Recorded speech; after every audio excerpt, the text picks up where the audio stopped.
राधे राधे दोस्तों, आज मैं आपको आंवला दीपदान की संपूर्ण विधि बताऊंगी। कैसे आंवला का दीपक बनाते हैं, कैसे जलाते हैं, कहां पर रखते हैं। तो सबसे पहले आंवले को साफ पानी से धोकर साफ कपड़े से पोंछ लीजिए। फिर इसके ऊपर से चाकू से थोड़ा सा काट कर जगह बना लीजिए। अब इसमें तिल का तेल और रुई बत्ती डालें। दीपक का आसन तैयार करें। प्लेट में स्वास्तिक बनाएं, अक्षत डालें और फूल डालें। आंवला दीपक को प्रज्वलित करें।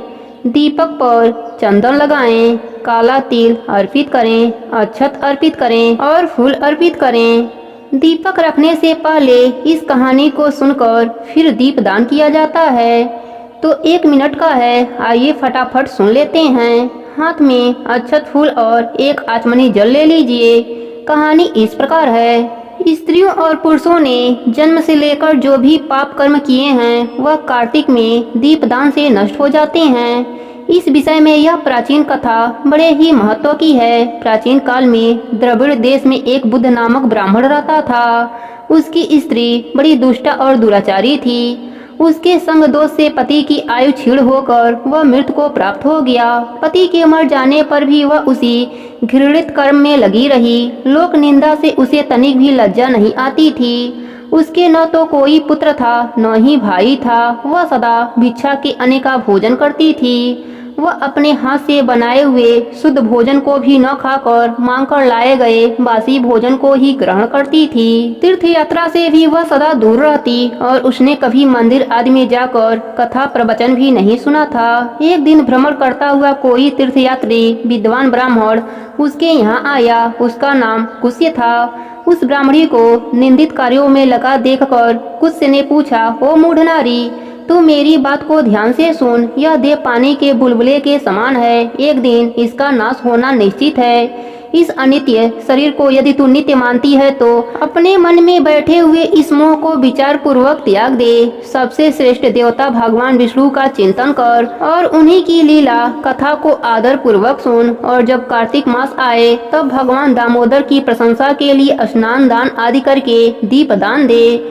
भगवान विष्णु की परिक्रमा करके उन्हें प्रणाम कर। यह व्रत विधवा और सौभाग्यवती सभी स्त्रियों के करने योग्य है। यह सब पापों की शांति और समस्त उपद्रवों का नाश करने वाला है। तू मेरी बात मानकर निश्चय ही कार्तिक मास में दीपदान करने से भगवान विष्णु की कृपा पालेगी। ऐसा कहकर कुछ ब्राह्मण तो चले गए और वह दुराचारी ब्राह्मणी भी पश्चाताप करती हुई इस निश्चय पर पहुंची कि मैं कार्तिक मास में अवश्य व्रत करूंगी। तदंतर कार्तिक मास आने पर उसने पूरे महीने भर प्रातः सूर्य उदय काल में स्नान और दीपदान किया। कुछ काल के बाद आयु समाप्त होने पर उसकी मृत्यु हुई। वह स्वर्ग लोक में गई और समय अनुसार उसकी मुक्ति भी हो गई। आंवला नवमी व्रत में तत्पर होकर जो व्यक्ति दीपदान के इस इतिहास को सुनता है और स्वयं भी दीपदान करता है वह अवश्य ही मोक्ष प्राप्त कर लेता है। प्रेम से बोलिए विष्णु भगवान की जय हो। अब आप पहला दीपक घर के मंदिर में रखें। दीपक इस प्रकार रखें। पान के पत्ते पर अक्षत रखकर दीपक रखें, सिक्का रखें और बतासा रखें। फिर हाथ में फूल और एक आचमनी जल लेकर प्रार्थना करें, मेरे द्वारा जलाए गए दीपक को हे प्रभु स्वीकार करें। हाथ में का फूल रखकर प्रणाम करें। इसी क्रम से दूसरा दीपक तुलसी जी के पास रखें। इसी क्रम से तीसरा दीपक आंवला वृक्ष के पास रखें। इसी क्रम से चौथा दीपक गंगा माता को रखें।